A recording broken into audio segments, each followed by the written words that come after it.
नमस्कार। आज का टॉपिक जो है बहुत ही करंट है, वक्फ बोर्ड। अब वक्फ बोर्ड के बारे में आपने सुना होगा कि वक्फ अमेंडमेंट बिल आया है 2024 का, और वक्फ कुछ चीज़ें वक्फ बोर्ड में बदली जा रही हैं और वक्फ एक्ट में भी काफ़ी चेंजेस आ रहे हैं। तो अब क्वेश्चन ये उठता है कि क्या ये चेंजेस जायज़ हैं? क्या सरकार को ये चेंजेस करने चाहिए? क्या ये पर्सनल लॉ में इंक्रोचमेंट है? क्या ये कॉन्स्टिट्यूशन के अगेंस्ट है कि नहीं है? क्या वक्फ बोर्ड पे जो स्कैम के जो एलिगेशन लगते हैं, जो वक्फ बोर्ड के स्कैम जो पीछे हुए हैं, उसमें कितनी सच्चाई है? वक्फ बोर्ड क्या मिसमैनेजमेंट करता है प्रॉपर्टीज़ का? और वक्फ बोर्ड में रिप्रेजेंटेशन क्या सही है? क्या वक्फ बोर्ड के अंदर करप्शन नहीं है? अगर वक्फ बोर्ड के अंदर करप्शन है तो वक्फ बोर्ड ने अब तक क्या किया? वक्फ बोर्ड का कितना अधिकार होना चाहिए प्रॉपर्टीज़ पे? और क्या वक्फ बोर्ड, ये सबसे अहम सवाल है कि क्या वक्फ बोर्ड वो मुसलमानों के लिए काम कर रहा है? वक्फ का जो कॉन्सेप्ट था गरीबों के लिए आम जनता के लिए भलाई का काम करना, पायस पर्पज़ के लिए, रिलीजियस पर्पज़ के लिए, क्या वक्फ बोर्ड उस डायरेक्शन में काम कर रहा है? क्या मुसलमान भाई खुश है इस वक्फ बोर्ड से, या क्या मुसलमानों के लिए वक्फ बोर्ड काम कर रहा है? तो अभी देखेंगे कि भाई लड़ाई किस बात पे है, लड़ाई किस चीज़ की है। क्या ये लड़ाई वक्फ की है कि वक्फ की इससे ज़्यादा कुछ और है? तो इसको ज़रा डिटेल में समझते हैं कि पहले वक्फ बोर्ड क्या है, थोड़ी इसकी हिस्ट्री समझेंगे, उसके बाद थोड़ा सा वक्फ बिल में क्या अमेंडमेंट है वो समझेंगे, क्या स्कैम्स हुए हैं वक्फ बोर्ड में, और फिर हम लोग डिसाइड करेंगे कि क्या ये अमेंडमेंट ज़रूरी है कि नहीं है। तो चलिए आइए, थोड़ा समय दीजिए और देखिए क्या बातें मैं आपको बताता हूँ। ठीक, तो आइए सबसे पहले देखते हैं कि वक्फ क्या होता है। वक्फ का जो मतलब होता है, ये अरेबिक वर्ड है, इसका मतलब है टू होल्ड, मतलब किसी चीज़ को होल्ड करना। तो वक्फ बनाया क्यों गया था? देखिए, वक्फ वो मोहम्मद साहब के समय से ही बना हुआ है, मतलब 7th सेंचुरी से इसका कॉन्सेप्ट है। ये आपका चैरिटेबल, रिलीजियस और पायस पर्पसेस के लिए था। तो वक्फ बोर्ड आज के टाइम पे करता क्या है? वक्फ बोर्ड देखिए, जो मॉस्क होती हैं, मस्जिदें होती हैं, उसका देख रेख करता है। जो प्रॉपर्टीज़ होती हैं, जो लोग दान दे गए हैं, जो मुसलमान लोग अपने धर्म के लिए दान दे गए हैं, उसका उसकी देख रेख करता है, उससे रेवेन्यू कलेक्ट करता है, उसको मेंटेन करता है। और उसके बाद जो दरगाह होती हैं उसको मेंटेन करता है। और कोई भी रिलीजियस या किसी जो रिलीजियस जो मतलब वर्क होते हैं, तो उसमें अगर कोई ज़मीन यूज़ होनी होती है, कोई चीज़ बननी होती है, तो सब वक्फ बोर्ड मैनेज करता है। तो वक्फ बोर्ड का मतलब पर्पस रिलीजियस, चैरिटेबल और पायस है, ठीक है, अंडर इस्लामिक लॉ। तो वक्फ बोर्ड सिर्फ इस्लाम में ही, इस्लामिक कार्य में ही काम करेगा, मतलब सिर्फ मुसलमानों के लिए है। मेन चीज़ इसमें ये है। तो अब क्योंकि देखिए, ये मोहम्मद साहब के टाइम से चला आ रहा था, तो वक्फ बोर्ड का कॉन्सेप्ट नया नहीं है। और इसको आगे जाके जो उमाया डायनेस्टी हुई और अब्बासिद लोग हुए, उन्होंने भी इसको कंटिन्यू किया, उसको बल्कि कंटिन्यू नहीं किया, इसको बढ़ाया। और बहुत सारी जो लैंड थी, वो राजा लोग भी उस समय या इसमें जो खलीफा होते थे, वो लोग भी दान दे दिया करते थे। और उस पर रिलीजियस एक्टिविटीज़ होती थी। इसमें बहुत बड़े, उस समय उस ज़माने में बड़ा काम होता था, जो 7th सेंचुरी से 13th सेंचुरी के बीच में था, कि कि धर्म को फैलाना। तो धर्म को फैलाया जाता था। तो जब धर्म को फैला रहे हैं तो किसी की मदद भी करनी है, किसी को अपने जब धर्म में लेकर आए हैं तो किसी के लिए कुछ करना भी है। तो ये सब काम वक्फ बोर्ड करता था कि जो प्रॉपर्टीज़ मिलती थी, इसमें गरीबों का देख रेख करता था। और चैरिटेबल पर्पस था इसका मेनली, और धर्म को फैलाना में एक काम आता था। तो ये वक्फ बोर्ड देखिए, इसके पास काफ़ी पावर भी हो जाती थी। पहले भी काफ़ी पावर थी, क्योंकि इतनी बड़ी बड़ी प्रॉपर्टीज़ मैनेज करता था, तो इसमें काफ़ी पावर थी पहले भी। और फिर आप देखेंगे वक्फ बोर्ड फिर इंडिया में कैसे आया। तो इंडिया में वक्फ बोर्ड देखिए 12th सेंचुरी से ही आ गया था। दिल्ली सल्तनत के टाइम में वक्फ बोर्ड था। फिर जो कुतुबुद्दीन ऐबक थे, उनके टाइम पे वक्फ बोर्ड था। फिर जो जितनी भी डायनेस्टीज़ हुई, लोधी डायनेस्टी हुई, और अब आपकी जो हुई, क्या कहते हैं, तुगलक डायनेस्टी हुई, मुगल्स हुए, इस सब के टाइम में वक्फ बोर्ड का कॉन्सेप्ट था। तो वक्फ बोर्ड वो हमेशा से वो था, मतलब हिंदुस्तान में था, और काफ़ी पहले से है। देखिए 12th सेंचुरी से तो वक्फ बोर्ड है। तो इन सब टाइम पे भी कहीं ना कहीं देखा कि उसमें राजाओं का साम्राज्य था, तो वक्फ बोर्ड में इतना करप्शन नहीं था, क्योंकि अल्टीमेटली होल्डिंग राजा की बनी रहती थी, कि राजा ही मतलब सब कुछ होता था। तो राजा मतलब इसको मतलब मॉस्क हो गई, दरगाह हो गई, इन सबको मैनेजमेंट में राजा का भी हाथ रहता था। तो वक्फ बोर्ड का कंट्रोल जो कहा जाए तो राजा के हाथ में ही रहता था। लेकिन फिर भी एक अलग कमेटी बनी हुई थी उस टाइम पे भी, और उसको देख रेख करती थी। प्रॉब्लम जब कहाँ से शुरू हुई? प्रॉब्लम जब शुरू हुई जब मुग़ल जो साम्राज्य था, जब वो डाउन हुआ और जब ब्रिटिशर्स आए, तो प्रॉब्लम शुरू हुई। देखिए, ब्रिटिशर्स बहुत शार्प लोग थे। यूरोपियंस देखिए ऐसे नहीं राज किया यूरोपियंस इतना ज़्यादा, यूरोपियंस बहुत शार्प लोग थे। ब्रिटिशर्स ने वक्फ बोर्ड के अंदर जो बेईमानी है, जो उसके अंदर जो कमियां आ गई, जो मिसमैनेजमेंट है, वो समझ लिया था। और उन्होंने जो है इसमें दखलंदाजी करने की, पहले तो उसको थोड़ा सपोर्ट किया, फिर इसमें दखलंदाजी करने की उन्होंने कोशिश करी। 1857 की लड़ाई के बाद ब्रिटिशर्स ने जो है वक्फ बोर्ड को काफ़ी अपने कब्जे में ले लिया और कहा कि नहीं, ये आपके हिसाब से नहीं चलेगा, आपके लॉ के हिसाब से नहीं चलेगा, और ये जो है इस पर ये सिविल लॉ के हिसाब से चलेगा। तो ब्रिटिशर्स ने जो है वक्फ बोर्ड के जो केसेस होते थे उसको सिविल कोर्ट्स में जो है मतलब भेजना शुरू कर दिया, और सिविल और जो है सिविल जो ब्रिटिशर्स के नॉर्मल कोर्ट्स होते थे वो वक्फ बोर्ड की जो है वो सब देखते थे, केसेस देखते थे। तो देखिए यहाँ से इंक्रोचमेंट शुरू हुआ था। शुरुआत तो ब्रिटिशर्स नहीं करी, क्योंकि उन्होंने इसका मिसमैनेजमेंट देख लिया था कि वक्फ बोर्ड के लोग सही से ईमानदारी से काम नहीं कर रहे हैं और इसमें प्रॉब्लम है। तो देखिए अब अल्टीमेटली देखिए पर्पस क्या था। पर्पस तो था कि हमारे जो मुसलमान भाई बहन हैं उनके लिए था ना, उनका जो है उनका कल्याण करना, उनके लिए काम करना, तो चैरिटेबल पर्पस था। तो हुआ क्या कि समय के साथ इसमें चैरिटी तो होती है, लेकिन चैरिटी के साथ साथ जो है कहीं ना कहीं जो है वो मिसमैनेजमेंट घुस गया, और कहीं ना कहीं जो है लोगों ने जो है इसका फ़ायदा उठाया और पैसे का गबन किया। तो जो स्कैम्स हुए हैं उसके बारे में आपको थोड़ा डिटेल में बताऊंगा, पहले इसकी थोड़ा सा और हिस्ट्री समझ लें। तो अब क्या हुआ, जब ब्रिटिशर्स ने जो है जब इसको वो किया, तो ब्रिटिशर्स जो है एक जो है 1913 में जो है एक मुसलमान एक्ट भी लेकर आए वक्फ बोर्ड के लिए। तो ब्रिटिशर्स ने कहा कि चलो ठीक है, इसको जो है इसकी स्क्रूटनी के लिए जो है एक एक्ट ज़रूरी है। तो शुरुआत देखिए ब्रिटिशर्स ने करी। फिर हम आज़ाद हुए, आज़ादी के बाद जो है ये वक्फ बोर्ड कायम रहा, और वक्फ बोर्ड कायम रहा तो ये जो है स्टेट लिस्ट में आ गया, मतलब इसका स्टेट का क्षेत्राधिकार इसमें आ गया। और जो है फिर जो है 1954 में जो है एक एक्ट आया, और जो है एक्ट जो है वो जो है 1954 जब आया तो जो है एक्ट जो है उसमें जो है ये आया कि जो है कि भाई वक्फ बोर्ड के साथ एक वक्फ काउंसिल का भी जो है एक कॉन्सेप्ट आया। और फिर ये हुआ कि भाई इसको जो है जो कि कॉन्स्टिट्यूशन में आ गया था, और जो है ये 7 शेड्यूल में था, स्टेट लिस्ट में था, तो इसके पास थोड़ी पावर आ गई, कॉन्स्टिट्यूशन की तरफ से ही पावर आ गई। और जो है जब वक्फ बोर्ड स्टैब्लिश हुआ था, जब 1954 में हुआ, तो एक सर्वे और रजिस्ट्रेशन की बात भी आई, भाई जो प्रॉपर्टी उसका सर्वे किया जाए, उसका रजिस्ट्रेशन किया जाए। लेकिन ये वक्फ बोर्ड इसमें बहुत मतलब वक्त जो एक्ट था ये बहुत कमज़ोर था। बोर्ड फिर भी हावी था, जो लोग इसमें इन्वॉल्व थे वो काफ़ी हावी थे, और काफ़ी कोई डायनेस्टी टाइप की चीज़ चली आ रही थी कि ना, कि जो है अगर किसी का जो है कोई अगर वक्फ बोर्ड का मेंबर है तो उसका बेटा भी बना जा रहा है, उसके रिश्तेदार भी बने जा रहे हैं। तो ये भाई भतीजावाद जो है ना, जो नेपोटिज्म जिसे हम कहते हैं, ये वक्फ बोर्ड के अंदर उस समय भी था। फिर जो है 1995 में जो है थोड़ा सा एक्सपैंड किया गया वक्फ बोर्ड को, कांग्रेस गवर्नमेंट में हुआ ये, और उन्होंने जो है इसकी वक्फ की पावर थोड़ी बढ़ाई और एक सेक्शन 40 लाया। अब सारा बवाल जो है कि सेक्शन 40 का है। सेक्शन 40 में जो है बोर्ड को एक पावर हो गई कि ये इन्वेस्टिगेट कर सकते थे किसी प्रॉपर्टी को, खुद ही क्लेम कर सकते थे किसी प्रॉपर्टी को। तो जो बर्डन ऑफ प्रूफ होता है, जैसे है कि मतलब कि हमें कोई प्रॉपर्टी चाहिए तो हम क्या करेंगे, हम अपने कागज़ दिखाएंगे कि भैया देखो ये प्रॉपर्टी मेरी है, ये देखो इसके कागज़ हैं, ये इसकी सेल डीड है, या इसकी ये खसरा है, ये खतौनी है, और ये देखो इसमें हमारा नाम चढ़ा है, तो भी हमको प्रॉपर्टी कोई मिलेगी ना। तो ये पावर उल्टी शिफ्ट हो गई। अब जो आदमी कब्जा किए हुए है वो डिसाइड करेगा कि वो बर्डन उसके ऊपर आ गया कि भाई अब तुम बताओ तुम्हारी प्रॉपर्टी कैसी है। तो क्या हुआ, बोर्ड ने जो चाहा वो प्रॉपर्टी इसने कह दी ये प्रॉपर्टी मेरी है। तो अब क्या हुआ कि जो खाली जगह मिली वक्फ बोर्ड ने कहा नहीं ये मेरी प्रॉपर्टी है। तो क्लेम बहुत सारे जो है बोर्ड ने बनाया कि भाई ये प्रॉपर्टी हमारी, ये प्रॉपर्टी हमारी। तो बहुत सारे जो है इसमें क्लेम गलत साबित हुए। तो वक्फ बोर्ड ने यहाँ एक टाइम में ताजमहल पे भी क्लेम मार दिया था। 2018 में कहा था नहीं ये हमारी प्रॉपर्टी है। फिर जो है सरकार ने उसको समझाया कि नहीं भाई ये जो है यूनेस्को की हेरिटेज वेबसाइट है, ठीक है, और ये ASI के अंडर में आती है, इसमें ये आपकी प्रॉपर्टी नहीं हो सकती। आप इसके मैनेजमेंट में घुस सकते हो, लेकिन अल्टीमेटली ये ASI के अंडर में रहेगी, क्योंकि इसको मेंटेन करना पड़ता है, इसकी मेंटेनेंस आप नहीं ले सकते हो। तो क्या हुआ, जब किसी को पावर मिलती है ना तो पावर करप्ट्स, और एब्सोल्यूट पावर करप्ट्स एब्सोल्यूटली। तो जब इसको कहा जाता है सर पे ताज होता है तो थोड़ा दिमाग खराब जाता है। तो हुआ क्या कि वक्फ बोर्ड वालों ने जो है इसका बड़ा दुरुपयोग किया, और बहुत सारी प्रॉपर्टी इन्होंने जो कब्जा कर ली, जो खाली लैंड पड़ा हुआ कब्जा कर ली, ये वक्फ बोर्ड का है। अब दूसरा आदमी इसको प्रूव करने में लगा हुआ है कि नहीं ये हमारी है। अगर कागज़ जहाँ भी इन्होंने कमज़ोर देखे वो प्रॉपर्टी इन्होंने कब्जा कर ली। क्योंकि पुरानी जो है प्रॉपर्टीज में सेल डीड नहीं होती थी, तो सेल डीड ना होने की वजह से जो है जहाँ इन्होंने देखा कि किसी का नाम नहीं सही से चढ़ा है, सेल डीड नहीं है, तो कागज़ नहीं है, तो उन्होंने उस प्रॉपर्टी को कह दिया हमारी प्रॉपर्टी। अब दूसरा आदमी जो कब्जा किया हुआ था या जिसके कब्जे में थी या जिसकी प्रॉपर्टी थी, अब वो प्रूव करने में लगा हुआ है कि हमारी प्रॉपर्टी है कि नहीं है। ये काम इन्होंने गवर्नमेंट साथ भी किया, जिसको गवर्नमेंट नहीं क्लेम कर पाती थी उसको उन्होंने कर दिया। तो सारे नज़ूल जो लैंड होते थे वो उन्होंने वक्फ बोर्ड ने क्लेम करने शुरू कर दिए। आलम यह है कि आज के टाइम पे वक्फ बोर्ड के पास सबसे ज़्यादा जो है प्रॉपर्टी है प्राइवेट की, अगर प्राइवेट बोर्ड कहा जाए।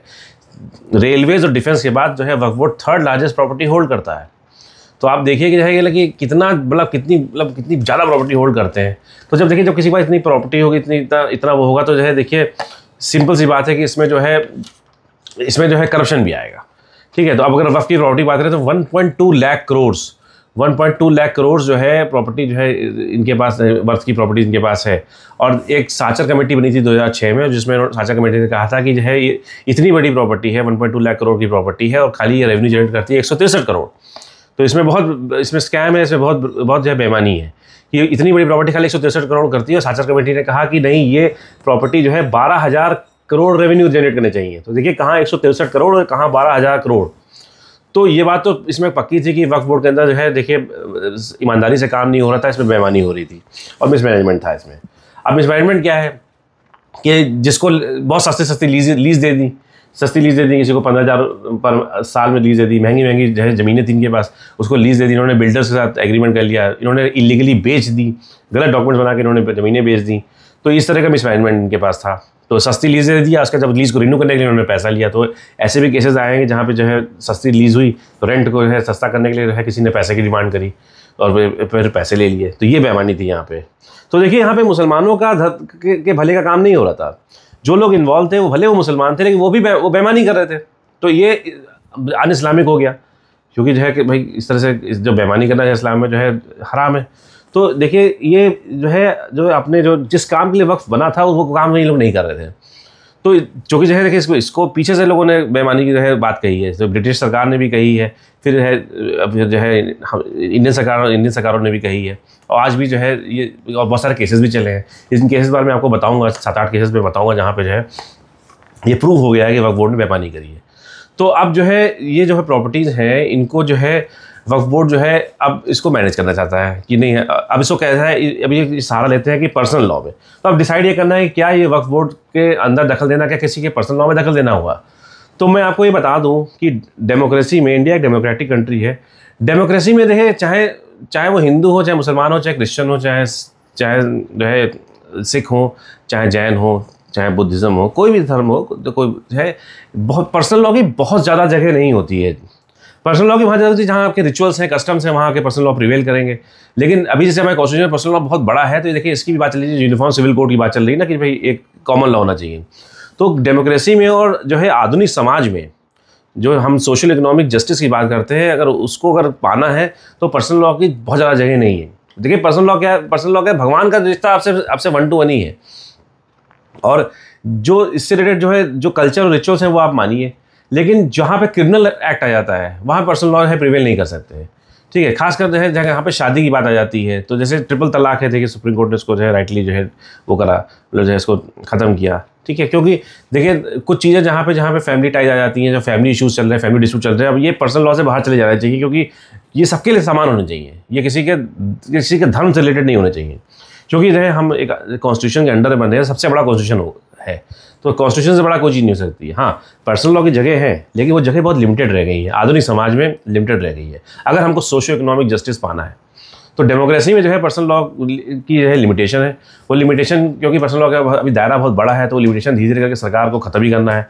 और हर बड़ी कंट्री में जो है देखिए पर्सनल लॉ को सम्मान दिया गया है, लेकिन अल्टीमेटली जो प्रिवेलिंग लॉज होते हैं, जो कॉन्स्टिट्यूशन के अंडर लॉज होते हैं, जो क्रिमिनल लॉज होते हैं, सिविल लॉज होते हैं, बहुत सारे डिस्प्यूट उसी के तहत ही होते हैं। कोई प्रॉपर्टी डिस्प्यूट होगा तो सिविल लॉ में जाएगा, ना कि पर्सनल लॉ में जाएगा। हाँ, आप पे घर का बंटवारा जो है वो पर्सनल लॉ में जा सकता है, लेकिन फिर कोई डिस्प्यूट होगा तो सिविल कोर्ट में जाना चाहिए। तो पर्सनल लॉ का एक लिमिटेशन है। तो क्या वक्फ बोर्ड में दखल देना पर्सनल लॉ में दखल देना हुआ? तो देखिए यहाँ पे पर्सनल लॉ क्या रहा, यहाँ किसी इंडिविजुअल की तो बात हो नहीं रही। वक्फ बोर्ड सब एक रिलीजियस पर्पस के लिए है, ये सबके लिए है, दान पुण्य के लिए है, सबके लिए है। तो इस चैरिटेबल पर्पस है, तो जहाँ चैरिटेबल पर्पस आ गया वहाँ पर जो है किसी इंडिविजुअल की को हानि तो हो नहीं रही है। तो फिर जो है ये क्यों ना आ जाए, ये क्यों ना भाई गवर्नमेंट कंट्रोल में आ जाए, क्यों ना इसको रेगुलर कोर्ट्स हैंडल करें। कि जब जहाँ जिस जगह इतना करप्शन है और जिस जगह इतने लोग इन्वॉल्व हैं और डेमोक्रेटिक सेटअप में हम लोग हैं, और जहाँ गवर्नमेंट जो है of the people, by the people, for the people होती है, तो जहाँ जनमानस ज़्यादा आ गया, जहाँ पब्लिक लाज हो गया, जहाँ पे मतलब पब्लिक इंटरेस्ट आ गया, तो वो चीज़ें जो है वो कॉन्स्टिट्यूशन के अंडर आनी चाहिए, वो चीज़ें गवर्नमेंट कंट्रोल में होनी चाहिए। तो ये बेसिकली इंक्रोचमेंट तो नहीं है पर्सनल लॉ में, क्योंकि ये है अब ये उससे बड़ा हो गया है। भाई देश भी तो है, देश को जो है अपने सारे सिटीजन, सारे नागरिकों का ख्याल रखना है, सारे नागरिकों का ध्यान रखना है। तो अगर मान लीजिए किसी के साथ जो है कहीं कुछ बेईमानी हो गई, कहीं जो है कोई हो गई, तो वो जो है उसको सिविल कोर्ट में जाने का अधिकार मिलना चाहिए ना। तो जो नया अमेंडमेंट आया है उसमें ये बहुत बड़ी खास बात आई है कि जो है इसमें एक रेगुलर अपील हो सकती है हाई कोर्ट में, और इसकी ट्रिब्यूनल भी उन्होंने थोड़ा चेंज की है। तो अभी अमेंडमेंट पे बाद में आएंगे, फिर अभी देखिए वक्फ बोर्ड पे ही रहते हैं। तो वक्फ बोर्ड को जो है, अब देखिए वक्फ बोर्ड की जो है मैं आपको स्कैम बताता हूँ कि जो है वक्फ बोर्ड के जो है क्या क्या स्कैम रहे वक्फ बोर्ड के, और क्या क्या जिसमें जो है क्या तकलीफें हुई। अब देखिए इसमें मैं आपको बताया कि जो है साचर कमेटी रिपोर्ट जो है 2006 में आई थी। उसने जो है बताया कि भाई 163 करोड़ की जगह 12,000 करोड़ जो है वो जो है रेवेन्यू होना चाहिए। तो एक तो ये वक्त रेवेन्यू बहुत कम है। दूसरा जो है वक्फ का जो है अमेंडमेंट हुआ, वक्फ का जो है मतलब 2013 में जो है एक वक्फ का अमेंडमेंट हुआ। यहाँ पे भी थोड़ा सा जो है थोड़ा सा ये कांग्रेस गवर्नमेंट में हुआ था, यहाँ पे थोड़ा सा प्रोहिबिशन किया गया कि सेल ऑफ वक्फ प्रॉपर्टी जो है वो जो है उसको थोड़ा सा कंट्रोल किया गया। और जो है लीज़ की जो वैल्यू है ये अमेंडमेंट में आया कि ये मार्केट वैल्यू से अलाइन होनी चाहिए। जहाँ बहुत कम लीज़ में बहुत बड़ी प्रॉपर्टी जो दी जा रही थी, तो ये हुआ कि इसको ये मार्केट की वैल्यू से अलाइन होनी चाहिए। तो ये एक अच्छा अमेंडमेंट आया। लेकिन जो है फिर भी करप्शन वैसी रहा, क्योंकि इस अमेंडमेंट ने बहुत ज़्यादा चीज़ें बदली नहीं, करप्शन वैसी रहा। अब जो है आज के समय पे जो है 9.4 लाख जो है एकड़ ऑफ जो प्रॉपर्टी जो है 9.4 लाख एकड़ प्रॉपर्टी जो है वक्फ बोर्ड हैंडल करता है। करीब 8,71,791 प्रॉपर्टीज़ जो है वक्फ बोर्ड हैंडल करता है। तो इतनी बड़ी चीज़ कोई हैंडल कर रहा है, जैसे रेलवे हो गई, डिफेंस हो गई, थर्ड लार्जेस्ट प्रॉपर्टी होल्डर है, तो डेफिनेटली जो है इसमें अगर करप्शन आ गया तो उसको सरकार को अपने कंट्रोल में थोड़ा लेना चाहिए। क्योंकि भाई न्याय की बात है ना, तो अगर वक्फ बोर्ड जो है वो है गरीब मुसलमान या जो मुसलमान लोग हैं उन्हीं की भलाई नहीं कर रहा है, तो फिर वक्फ बोर्ड बना किस लिए है, वक्फ बोर्ड का यूज़ क्या है। तो इसको भाई कोई तो कंट्रोल करेगा ना। हम डेमोक्रेटिक सेटअप में है, कोई किंगशिप सेटअप में तो है नहीं कि, तो डेमोक्रेटिक सेटअप में जो है राजा पब्लिक राजा है, तो कोई अगर पब्लिक के अगेंस्ट काम कर रहा है तो उसको तो फिर जो है कहीं ना कहीं जो है लॉ ऐसा होना चाहिए जो उसको सजा दे। तो यहाँ पे देखिए बात आ जाती है कि जो है कि वक्फ बोर्ड पे जो इंक्रोचमेंट हो रहा है, अगर वो किसी को लग रहा है इंक्रोचमेंट है, तो हमेशा आपको ये ध्यान रखना चाहिए कि ये मुसलमानों के लिए भी काम नहीं कर रहे हैं। तो जब मुसलमानों के लिए काम नहीं कर रहे हैं तो जो है जो पर्पस ही डिफीट हो रहा है बनाने का, तो गवर्नमेंट घुसेगी और कॉन्स्टिट्यूशन ही सबसे सुप्रीम रहेगा। देखिए तो यहाँ पे जो है जो एक चीज़ फैलाई जा रही है कि देखिए ये जो है ये मुसलमानों के धर्म में घुसा जा रहा है, तो धर्म में नहीं घुसा जा रहा है। पहले तो अधर्म कोई और कर रहा है ना, अधर्म तो वक्फ बोर्ड ने किया, तो उसको ठीक किया जा रहा है। तो जो एक जनरल देखिए बात यहाँ पे जो है मतलब मुद्दा वक्फ नहीं है, यहाँ पे थोड़ा मुद्दा क्या होता है कि एक मिसट्रस्ट होता है, एक ट्रस्ट इश्यूज़ हैं यहाँ पे कि सरकार जो भी कर रही है वो गलत कर रही है। अगर सरकार ने मुसलमानों के कुछ चीज़ छू दी तो गलत छू दी। अब जब ट्रिपल तलाक छुआ गया था तब भी कहा गया था कि मुसलमानों के अगेंस्ट है, लेकिन वो कुछ लोगों को लग रहा था हमारे अगेंस्ट है। लेकिन देखिए अल्टीमेटली जो है वो अगर जेंडर इक्वलिटी आपको चाहिए तो वो जो है जो हमारी मुसलमान बहनें उनके तो फेवर में था ना, उनको राइट्स दिए जा रहे थे। क्योंकि देखिए किसी धर्म ने जो है औरतों को बहुत आसानी से राइट्स नहीं दिए हैं। सब कुछ हर धर्म में जो है जो परिवर्तन आए वो धीरे धीरे करके आए हैं परिवर्तन। तो एक ये भी परिवर्तन था जिसमें हमारी मुसलमान बहनों को जो है थोड़ा सा राइट दिए गए। तो ट्रिपल तलाक भी जैसे बहुत सारे लोग होता है कि धर्म में जो है इंक्रोचमेंट है, लेकिन ऐसा है नहीं, क्योंकि बहुत सारी कंट्रीज में ट्रिपल तलाक का कॉन्सेप्ट था नहीं। तो ऐसी यहाँ भी ऐसी चीज़ है कि एक मिसट्रस्ट है कि गवर्नमेंट जो कर रही है गलत कर रही है, तो क्या है कि जो कुछ कर रही है उसको अपोज करो। तो यहाँ पे अभी मैं आपको देखूंगा कि अमेंडमेंट में कोई ऐसी कोई खास चीज़ें नहीं है जिसका अपोज किया जाए। भाई कहीं करप्शन को रोका जा रहा है तो क्या इसमें क्यों दर्द हो रहा है? दर्द उसी को हो रहा है जो है इस प्रॉपर्टी से फ़ायदा उठा रहा है, और इसका जो है धर्म से ज़्यादा कोई रिलेशन रह ही नहीं गया है। ठीक है, और गवर्नमेंट ने हमेशा कहा है या देखिए ऐसा हो ही नहीं सकता कि जो है इसका पर्पस कोई अलग हो जाए। भाई जो जैसा चल रहा है चलेगा, बस इसका मैनेजमेंट देखा जाएगा। भाई रहेगा ये मुसलमान भाइयों के लिए और बहनों के लिए रहेगा, गरीब लोगों के लिए रहेगा, उनकी रहेगा ही चैरिटेबली, लेकिन इसका मैनेजमेंट जो है थोड़ा बदला जाएगा। तो अब देखते हैं कि वक्फ के क्या क्या स्कैम हुए हैं। बड़े बड़े स्कैम जो है वक्फ के जो है आपको बताता हूँ। देखिए सबसे बड़ा स्कैम जो है वक्फ का जो हुआ था वो कर्नाटका वक्फ बोर्ड लैंड स्कैम जो है हुआ था 2012 में। ये सबसे पहला बड़ा स्कैम जो है निकला था। जो स्कैम बहुत हुए लेकिन निकले नहीं बाहर। तो जो है जब ये जो है अब ये क्या होता था कि ना कि कोर्ट की एक्स्ट्राऑर्डिनरी जुरिस्डिक्शन जो होती है आर्टिकल 226 में, वो जो है इन्वोक की जाती थी कोई जगह स्कैम होता था, क्योंकि रेगुलर अपील थी नहीं। वक्फ का जो ट्रिब्यूनल बना हुआ था उसकी रेगुलर अपील नहीं थी। तो अब रेगुलर अपील नहीं थी और वक्फ का ट्रिब्यूनल जो है वो बड़ा वीक था। जनरली 1 मेंबर होता था, है ना, एक डिस्ट्रिक्ट जज जरूर होता था कि 1 मेंबर होता था, वो मुसलमान होता था। 2 मेंबर और ले सकते थे लेकिन वो कभी लिए जाते थे कभी नहीं लिए जाते थे। तो इसको मुस्लिम स्कॉलर्स जो है पुराने ट्रिब्यूनल में था, लेकिन जनरली 1 मेंबर बेंच डिसाइड करती थी। अगर 3 मेंबर बेंच भी डिसाइड करी तो अपने ही लोगों ने डिसाइड किया, तो कभी न्याय नहीं मिल पाता था। तो अब देखिए जो कर्नाटका जो इस टाइम में हुआ कि इसमें जो है नेक्सस निकला है पॉलिटिशियंस का, मिडिलमैन का और वक्फ ऑफिसर का एक नेक्सस निकला, और ये प्रूव हुआ नेक्सस की। कुछ लैंड जो है इलीगली ट्रांसफर हुए, डॉक्यूमेंट फोर्ज किए गए, और 2700 एकड़ लैंड जो है वर्थ 2 लाख करोड़ का लैंड जो है वो इलीगली ट्रांसफर हो गई। ये बात प्रूव भी हो गई। तो क्योंकि इसमें पॉलिटिशियंस बहुत इन्वॉल्व थे तो ये बात है दब गई। ये केस अभी भी चल रहा है, आगे कुछ हुआ नहीं। फिर जो है देखिए एक दिल्ली वक्फ बोर्ड का रिक्रूटमेंट और प्रॉपर्टी स्कैम हुआ 2016 का। नरेला में जो है ज़मीन 62 बीघा लैंड जो है ज़मीन जो है दी गई और एक प्राइवेट बिल्डर को, ठीक है, खाली 15,000 पर एनम रेंट पे। इतनी शानदार प्रॉपर्टी है 15,000 पर एनम रेंट दी गई, तो डेफिनेटली जो है जब इसका रेंट कम किया गया तो इसके बदले में पैसे लिए गए। तो ये स्कैम हुआ। फिर जो है एक रिक्रूटमेंट, इलीगल रिक्रूटमेंट केस हुआ इसी दिल्ली वाले वक्फ बोर्ड में 2024 में, जिसमें 36 करोड़ का जो है स्कैम निकला, घपला निकला। फिर महाराष्ट्र वक्फ बोर्ड जो फ्रॉड हुआ 2022 में जो है फोर्स्ड एनओसीज और डॉक्यूमेंट्स जो यूज़ किए गए वक्फ की लैंड सेल करने के लिए, ठीक है। तो कोंदवा और डेक्कन जिमखाना करके जहाँ जगह थी वहाँ पे जो है स्कैम हुआ। फिर एक जो है ताबूत इमाम एंडोमेंट्स ट्रस्ट का स्कैम हुआ, 9.64 करोड़ का है स्कैम हुआ, जहाँ पे जो है इलीगल लैंड का जो है हुआ। तो देखिए कहाँ यहाँ पे इन स्कैम में सब में खास बात थी, जब लीज कम की जा रही थी तो जो है पैसे ले लिए जाते थे, क्योंकि प्रॉपर्टी तो लाखों रुपए रेंट की थी, उसको जब कम किया जा रहा था तो उसके बदले में पैसे लिए जा रहे थे। कौन ले रहा था? वक्फ बोर्ड के ऑफिशियल्स ले रहे थे। और कई जगह वक्फ बोर्ड की प्रॉपर्टी सेल की जा रही थी, कैसे इलीगली सेल कर दी जा रही थी। तो देखिए ये इसके बदले में पैसे लिए जा रहे थे। तो दो पैसे लेने का बहुत बड़ा सोर्स था। तो ठीक है, तो अभी आप देखेंगे जो लोग चिल्ला रहे हैं कहीं ना कहीं वो वक्फ बोर्ड के वक्फ काउंसिल के मेंबर हैं या वक्फ बोर्ड के मेंबर हैं, वो ज़्यादा चिल्ला रहे हैं। फिर एक यूपी वक्फ बोर्ड का स्कैम हुआ जो है 2017 में, उसमें जो है इंडिया टुडे ने इसको एक्सपोज किया था। इसमें जो है वक्फ जो है इसमें भी यही था कि एसेट्स जो है श्राइन्स और सिमेट्रीज के एसेट्स भी सेल किए गए। सोचिए श्राइन्स और सिमेट्रीज थी, कब्रिस्तान भी जो है ज़मीन भी सेल की गई। जो कस्टोडियन थे कमर अहमद करके कस्टोडियन थे मेरठ के, और एक सीतापुर के थे चौधरी अब्दुल हमीद। हाँ, इन दोनों को जो है इन लोगों को जो है मतलब रंगे हाथों पकड़ा गया है कि आप वक्फ प्रॉपर्टीज़ के मतलब फोर्स डॉक्यूमेंट से आप जो है सेल कर रहे थे। फिर एक तमिलनाडु वक्फ बोर्ड का रिक्रूटमेंट स्कैम हुआ 2019 में, जहाँ पे जो है इनएलिजिबल लोग को जो है 2017 से 18 के बीच में जो है हायर किया गया। जो उसमें चेयरमैन हुए उन्होंने कहा कि नहीं मेरे टाइम का मेरे पीछे टाइम का। अभी सारे जो केसेस हैं ना, इनका कुछ हुआ नहीं है, ये केसेस अभी भी चल रहे हैं। एलिगेशन लगे, लोगों को सजा भी सुनाई गई, लेकिन जो है वो अल्टीमेटली जो है स्टे मिल के अभी चीज़ें चल रही हैं।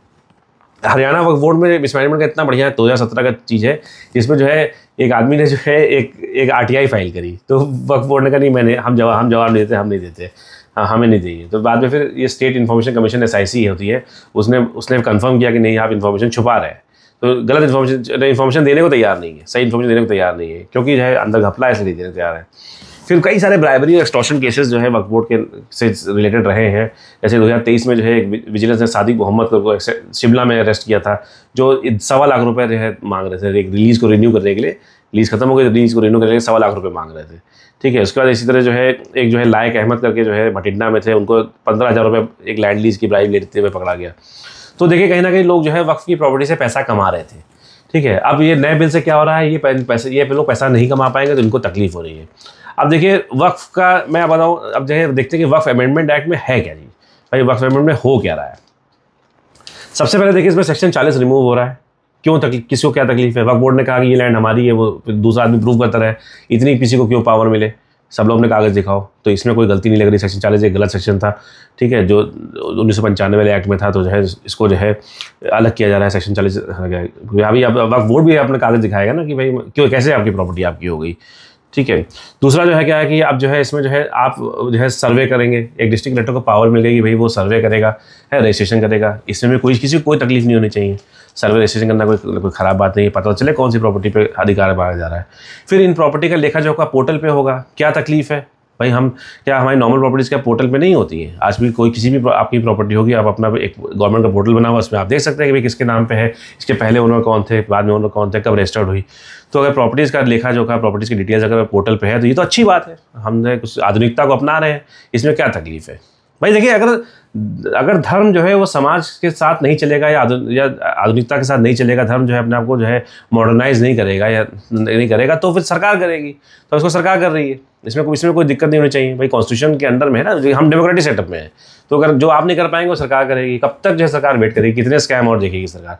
तो इसमें भी किसी को कोई तकलीफ नहीं होनी चाहिए, क्योंकि देखिए इसमें कोई मुसलमानों का अहित नहीं हो रहा है, इसमें मुसलमानों को फायदा ही हो रहा है। फिर और क्या रजिस्ट्रेशन के बाद है कि ट्रिब्यूनल जो है वो फाइनल अथॉरिटी पहले होती थी, अब ये फाइनल अथॉरिटी नहीं होगी, है ना। क्योंकि पहले आपको जो है आर्टिकल 226 में एक्स्ट्राऑर्डिनरी जुरिडिक्शन में जाना पड़ता था, हाई कोर्ट में या सुप्रीम कोर्ट में जो है आर्टिकल 32 में जाना पड़ता था। क्यों जाए, एक नॉर्मल अपील का रास्ता खोल दिया। क्या तकलीफ है? अगर कोई तकलीफ है, मान लीजिए आपको लगता है आपके साथ अत्याचार हो रहा है या अन्याय हो गया, तो आप जो है अपील चले जाइए। 90 दिन की अपील का टाइम दे दिया, तो इसमें कोई दिक्कत नहीं होनी चाहिए। एक नॉर्मल अपील आ गई हाई कोर्ट में। ट्रिब्यूनल को थोड़ा सा स्ट्रॉन्ग कर दिया गया। ट्रिब्यूनल में ये होगा कि भाई ट्रिब्यूनल में जो है एक तो 3 मेंबर की ट्रिब्यूनल होगी, ठीक है, डिस्ट्रिक्ट कलेक्टर जज होंगे, इसमें नॉन मुस्लिम्स भी रहेंगे ट्रिब्यूनल के अंदर। क्या तकलीफ है? स्कॉलर्स भी इसमें रहेंगे, ठीक है, कोई दिक्कत नहीं है इसमें 3 मेंबर के टर्म में होने कोई दिक्कत नहीं है, चीज़ें न्याय और अच्छा मिलेगा आपको जब बाकी लोग होंगे, ठीक है। उसके बाद जो है उन्होंने जो है ये कहा कि उसका नाम बदल दिया, उसको उम्मीद कर दिया, इसमें भी कोई तकलीफ नहीं होनी चाहिए, थोड़ा सा इसको चेंजेस आए हैं तो नाम बदल दिया। अब नाम बदलना है देश का रिवाज है, तो 1995 का एक्ट जो है वो unified Waqf management empowerment efficiency and development act हो गया। इसमें कोई बहुत ज़्यादा तकलीफ नहीं होनी चाहिए, है ना, एम्पावरमेंट, मैनेजमेंट, एफिशिएंसी, ठीक है, और डेवलपमेंट है, तो कुछ वर्ड्स नए आ गए, इसमें कोई अन इस्लामिक कोई चीज़ नहीं है, ठीक है, तो ये भी कोई दिक्कत नहीं है। अब देखिए क्या हुआ कि डिस्ट्रिक्ट कलेक्टर्स है प्रॉपर्टी को वेरीफाई करेंगे, कोई तकलीफ नहीं होनी चाहिए, ठीक है। थोड़ी बोर्ड की पावर्स को जो है लिमिट की गई, ठीक है, तो इसमें भी कोई जो है दिक्कत नहीं है। अब वक्फ बोर्ड के अंदर जो है देखिए खास बात, 2 नॉन मुस्लिम मेंबर्स रहेंगे, इसमें भी कोई तकलीफ नहीं होनी चाहिए कि अगर मान लीजिए कि ऐसा ना हो कि सब भाईचारे में चीज़ें जो है गलत होने लगे, सब लोग है तो नॉन मुस्लिम मेंबर रहेंगे, थोड़ा सा है एक थोड़ा सा मतलब डिस्पैरिटी रहेगी, तो एक नए व्यूज़ आएंगे, तो इसमें भी कोई गलत बात नहीं है, इसमें कोई कहीं किसी का अहित कहाँ हो रहा है। फिर जो है वो आगे 2 मुस्लिम वुमेन रहेंगी, इसमें भी कोई तकलीफ नहीं होनी चाहिए, क्योंकि देखिए जहाँ औरतें जाती हैं सबको तकलीफ होती है कि औरतों को जो है कोई अधिकार देना नहीं चाहता। आज तक पार्लियामेंट में जो है वो वुमेन्स बिल पास नहीं हो पाया है, ठीक है, तो भाई औरतों का अधिकार जो है हर धर्म जो है रोकता था, लेकिन कुछ धर्म में लिबरल हो गए हैं। अगर इस्लाम में है औरतों को अधिकार नहीं दिया जा रहा है तो कहीं ना कहीं जो है वो सरकार दे रही है, तो ये भी कोई चीज़ गलत नहीं है भाई। जेंडर इक्वालिटी है, जब दुनिया में आधे मर्द आधे औरत हैं, मतलब एक रफली, तो भाई औरतों को अधिकार क्यों ना मिले, औरतें क्यों ना जाएं वक्फ बोर्ड में, जब वो पढ़ी लिखी हैं आज के टाइम पे, वो समर्थ हैं, तो उनको क्यों ना मिले भाई, वो भी बोर्ड की मेंबर बने, वो भी ये करना एक पहलू रखें, ठीक है, और उसमें कोई गलत नहीं है भाई। सबका दिमाग औरत आदमी के अंदर बराबर होता है, तो एजुकेशन अगर हासिल कर लिए किसी औरत है तो उसको पूरा अधिकार है बोर्ड मेंबर बनने में, तो इसमें भी कोई तकलीफ नहीं है, ठीक है, तो इसमें क्या तकलीफ हो सकती है। फिर उसका जो है एक लिमिटेशन एक्ट लग गया वक्फ बोर्ड पे, 12 साल का जो है लिमिटेशन, 12 साल तक आप लिटिगेशन कर सकते हैं, इसमें कोई तकलीफ नहीं है। आपको कोई कहीं कोई गड़ा मुद्दा उखाड़ ले तो इससे बेटर है कि जो है कि भैया 12 साल में जो होना है डिसाइड कर लो।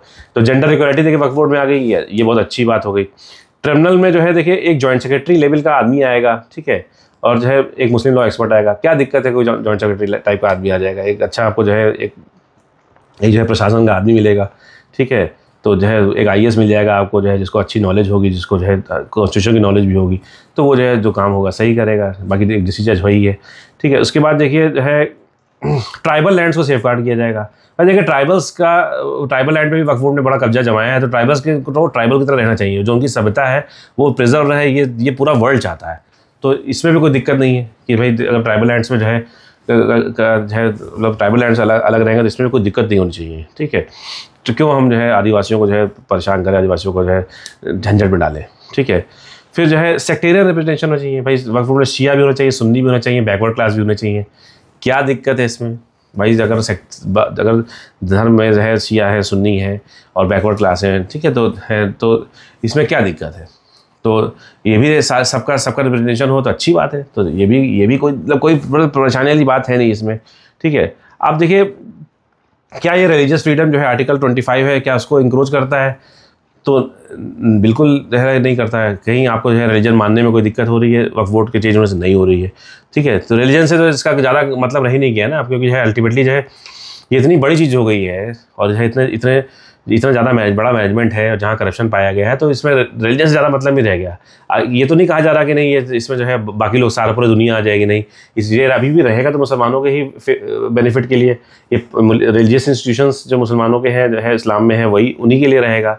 ये मंदिर मस्जिद बंद करे, ये मस्जिद और दरगाह जो है उस पर करेगा, उसी की जो है वो है देख रेख करेगा, या जो पायस जो इंस्टीट्यूशंस हैं इस्लाम के अंदर उनकी ही करेगा, ठीक है। तो ये कोई और किसी और धर्म के लिए नहीं करेगा आज भी, तो इसमें क्या धर्म को कहाँ छुआ जा रहा है, ठीक है। और देखिए दरगाह भी जो है मतलब यहाँ एक से एक जो है दरगाह जो है बड़ी बड़ी दरगाह है इंडिया में, जो है जिसमें मैनेजमेंट कभी हो जाता है, तो उसका मैनेजमेंट भी अगर सरकार ले ले तो उसमें कोई दिक्कत वाली बात नहीं है। फिर जो है क्या आर्टिकल 26 में माइनॉरिटी राइट को छूता है, तो वो भी नहीं छूता है, क्योंकि क्या तकलीफ क्या है, कहीं धर्म को मानने से कहीं कोई तकलीफ की जा रही है, या कि आपको धर्म मानने नहीं दिया जा रहा है, या आपको कल्चर रिचुअल फॉलो नहीं कर दिए जा रहे हैं, नहीं, उसका मैनेजमेंट ही तो देखा जा रहा है। तो मैनेजमेंट भाई आप मैनेजमेंट देखिए, बहुत सारे हिंदू टेम्पल्स भी हैं, इसका मैनेजमेंट जो है सरकार ने ले लिया है, ठीक है। वैष्णो देवी का पूरा मैनेजमेंट सरकार करती है, इतना बड़ा जो है टेम्पल है, तो हिंदू टेम्पल्स में भी जो है देखिए सरकार ने मैनेजमेंट ले लिया है। तिरुपति बालाजी का मैनेजमेंट देखिए सरकार काफ़ी कुछ ले लिया है, ठीक है। तो साउथ के बहुत सारे बड़े बड़े मंदिरों का जो है मैनेजमेंट सरकार ने ले लिया है, तो क्योंकि अल्टीमेटली वो इतने बड़े हो गए हैं कि अब उसको प्रोफेशनल सेटअप चाहिए, ये उसका मैनेजमेंट के लिए प्रोफेशनल सेटअप चाहिए। जो लोग जो है अनपढ़ लोग जो है या जो लोग कम पढ़े लिखे हैं वो इसका मैनेजमेंट अब नहीं कर सकते हैं। तो सरकार क्या कहती है, भाई आप पूजा या जो है आप जो है बाकी चीज़ों का जो है रिचुअल्स और कल्चर का मैनेजमेंट करिए, जनरल मैनेजमेंट हम करेंगे और पैसे का हिसाब किताब रखेंगे। इसमें क्या तकलीफ है? इसमें कोई तकलीफ नहीं है। मतलब जो है खाली देखिए बात जो है वक्फ बोर्ड की खाली यहाँ पे जो है मिसट्रस्ट की है कि हम गवर्नमेंट पे ट्रस्ट नहीं करते हैं। अगर गवर्नमेंट ने कुछ मुसलमानों के लिए कुछ अच्छा भी सोचा तो हम उसको तब भी सोचते नहीं हमारे गलत हो गया, ये गवर्नमेंट जो है हमारे लिए गलत कर रही है। यहाँ से मिसट्रस्ट की बात है, वक्फ की तो बात ही नहीं है। सबको पता है वक्फ में बेईमानी हो रही है। जब वक्फ बोर्ड जो है मुसलमानों के लिए ही नहीं काम कर रहा है, गरीब मुसलमानों के लिए काम नहीं कर रहा है, इसका पर्पस ही डिफीट हो रहा है जिसलिए बना था, तो किसी को क्या प्रॉब्लम होनी चाहिए? क्या प्रॉब्लम इसलिए होनी चाहिए क्योंकि दूसरा कोई कमा रहा है? क्या ये जायज़ है कि कोई और जो है क्योंकि वो आदमी सिर्फ मुसलमान है तो वो जो है कि कमा सकता है, किसी इलीगली कमा सकता है वक्फ प्रॉपर्टी से? ये बात तो जायज़ नहीं है ना। ये जो हमारे गरीब मुसलमान भाई बहन हैं उनके लिए था ना, ये तो उनको फ़ायदा नहीं मिल रहा है। तो सरकार कुछ ऐसा करे उनको फ़ायदा मिले। अगर मान लीजिए 4-5 साल में अगर आप उसको देख लीजिए तो मान लीजिए फिर भी लगे कि नहीं फ़ायदा नहीं मिला, तो आप फिर से एक आवाज़ उठा सकते हैं, सुप्रीम कोर्ट है, हाई कोर्ट है। मान लीजिए इस मैनेजमेंट में भी बेईमानी आ जाए, ठीक है, तो आप इसको फिर उठा सकते हैं कि भाई देखिए ये मैनेजमेंट नहीं है, तो कुछ और तरीका निकलेगा। भाई वक्फ काउंसिल भी तो अभी भी है ना, वक्फ काउंसिल एक एडवाइजरी बॉडी होती है तो सरकार को एडवाइस करती है, तो वो भी है। तो वक्फ काउंसिल में जो है और फिर देखिए जब सेक्टेरियन रिप्रेजेंटेशन होगा और जब जो है इसमें डाइवर्सिटी आएगी रिप्रेजेंटेशन वक्फ बोर्ड के अंदर, तो चीज़ें जो है बदलेंगी और फिर जो है चीज़ें कुछ बेटरमेंट के लिए बदलेंगी। तो इसमें कुछ ऐसा नहीं दिख रहा है वक्फ बिल में जो है जो बहुत ही जो है मतलब जो बहुत ज़्यादा मतलब है तकलीफ दे किसी को। हाँ, जो बेईमान लोग हैं जो इससे पैसा कमा रहे थे जैसे वो उनकी कमाइयाँ बंद हो जाएंगी, तो वो लोग चिल्ला रहे हैं तो ठीक है। लेकिन एक आम जनता को, एक आम मुसलमान को जो है इससे कोई तकलीफ नहीं होनी चाहिए, क्योंकि उसमें कोई ऐसा इंक्रोचमेंट नहीं है जो आपके पर्सनल लॉ में इंक्रोच किया जा रहा है। आप अपना धर्म वैसे ही जैसे मानते थे वैसे ही मान सकते हैं, आप अपने सारे रिचुअल सारे कस्टम्स जो है वैसे जो करते थे वैसे ही फॉलो कर सकते हैं।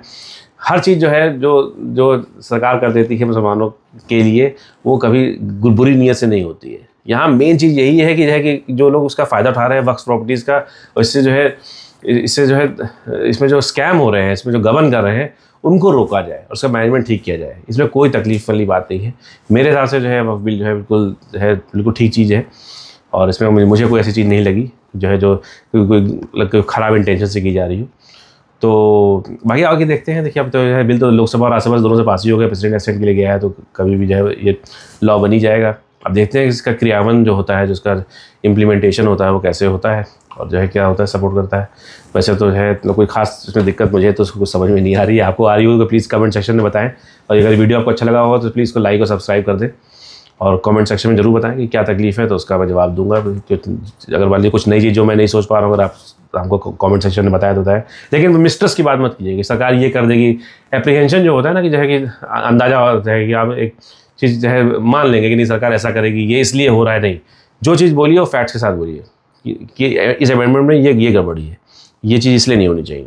फैक्ट्स के साथ रख के बोलिए तो जो है बात पे दम आता है। सर आने वाले समय में सरकार ये कर देगी वो कर देगी, तो इस तरह से बात करने से मतलब ये तो एक आइडिया हो गया ना, ये सच्चाई नहीं रही ना, ये तो एक आपकी सोच हो गई जो सही भी हो सकती है गलत भी हो सकती है। तो इस पर जो है सरकार आगे जाके क्या करेगी, इसको जो है अगर अटकलें इसकी हम अभी यहीं से बैठ के लगाएंगे तो ये बात भी सही नहीं है।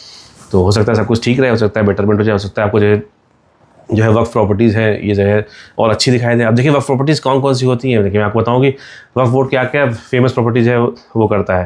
ताजमहल एक ऐसी प्रॉपर्टी जिसमें वक्फ बोर्ड का बहुत ज़्यादा उसको देखिए वक्फ बोर्ड के अंदर घुसा रहता है, लेकिन जो है इसमें इसका मैनेजमेंट जो है वो सरकार करती है, क्योंकि एक यूनेस्को की वेबसाइट है और जो है ये ASI की साइट भी है, तो इसका जो है मेंटेनेंस है वो सरकार करती है। फिर भी वक्फ बोर्ड का इसमें काफ़ी कुछ दखल है, लेकिन सबसे कम दखल ताजमहल में होगा। अगर देखिए अजमेर शरीफ की दरगाह वो जो है वक्फ बोर्ड मैनेज करता है ना। तो देखिए बड़ी जगह है जहाँ पे इतने सारे लोग जाते हैं, वक्फ बोर्ड मैनेज कर रहा है। जामा मस्जिद मैनेज कर रहा है। अलीगढ़ मुस्लिम यूनिवर्सिटी इतनी बड़ी यूनिवर्सिटी, उसको जो है वक्फ बोर्ड मैनेज कर रहा है। तो देखिए AMU मैनेज कर रहा है, जामा मस्जिद मैनेज कर रहा है। जो आपकी जो है दिल्ली में जो है जो मस्जिद हैं जो है ना, जैसे जो है एक निज़ामुद्दीन वाली मस्जिद है, निज़ामुद्दीन जो दरगाह है वो वक्फ बोर्ड मैनेज कर रहा है। हाजी अली दरगाह मैंने आपको बताया, हाजी अली जो है वो जो है जो मुंबई में है वो जो है वक्फ बोर्ड मैनेज कर रहा है। अजमेर शरीफ मैंने आपको बताया ही। चार मीनार जो है तेलंगाना में, हैदराबाद में वो मैनेज कर रहा है। टीपू सुल्तान की मॉस्क जो है कोलकाता में जो है वो वक्फ बोर्ड मैनेज कर रहा है। फतेहपुर मस्जिद है दिल्ली में वो वक्फ बोर्ड मैनेज कर रहा है। तो वक्फ बोर्ड बहुत बड़ी बड़ी जगह जो है धार्मिक जो है स्थल मैनेज करता है, जहाँ पे जो है सिर्फ ऐसा नहीं कि जो है मुसलमान ही जाते हैं, वहाँ हिंदू भी जाते हैं। तो इसका बहुत सारे लोग जाते हैं, तो अगर इसका मैनेजमेंट जो है अगर बेटर हो जाए तो उसमें कोई ख़राब बात नहीं है।